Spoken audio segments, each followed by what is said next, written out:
हम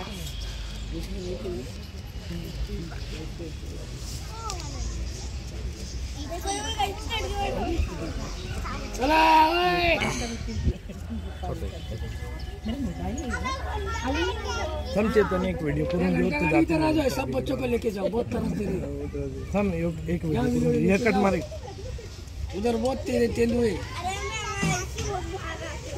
गुड्डे एक वीडियो घेऊन टाकतो ये एक वीडियो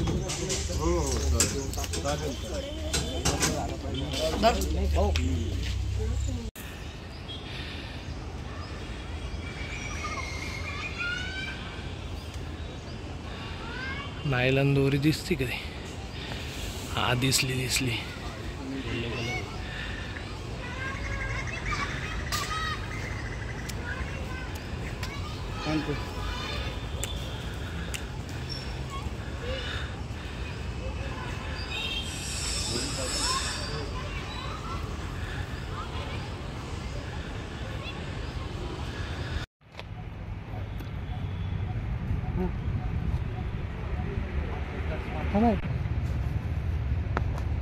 त्यांना ट्रीटमेंटला पण सोपं जाईल.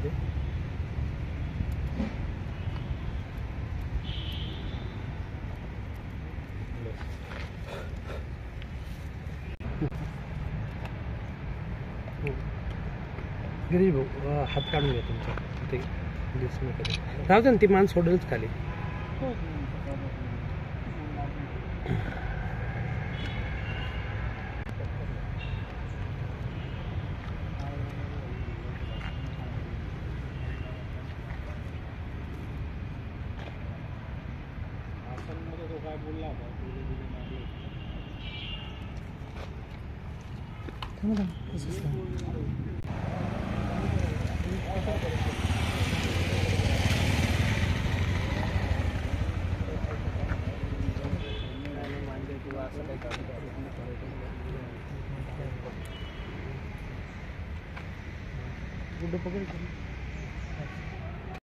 रोल भाऊ काय सांगाल आपण आज जे पक्षी रेस्क्यू केलेले आहे त्यामध्ये त्याच्याबद्दल सविस्तर माहिती? Wild life welfare society Nashik मध्ये पूर्ण टीम काम करत आहे.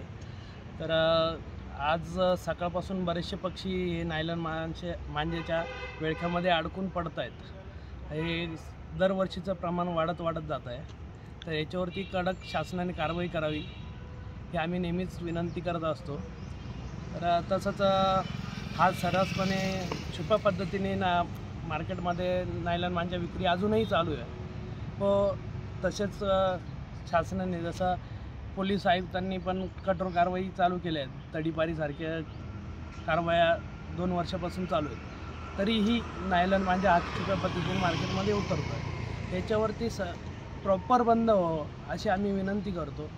व खूप सारे पक्षी जखमी होत आहे.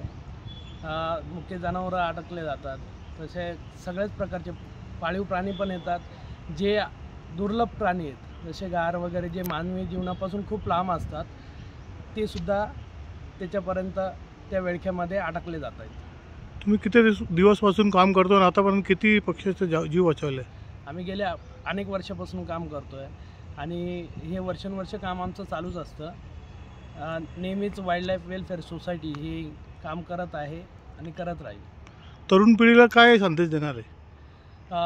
त्यांच्या नागरिकांनी त्यांच्या मुलांना बंदी ठेवावी.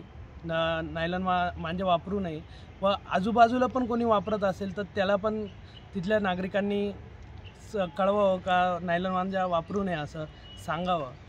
प्रत्येकाला ऐकण्याची एक क्षमता असते. कोणी ना कोणी एक व्यक्ती असतो का तो समजून चांगलं सांगू शकतो. तर कृपया एकमेकांना सहाय्य करून आपण निसर्ग वाचूया व नायलॉन मांजाला कुठेतरी रोख लावूया. आपलं नाव? ऋषिकेश कांबळे सर.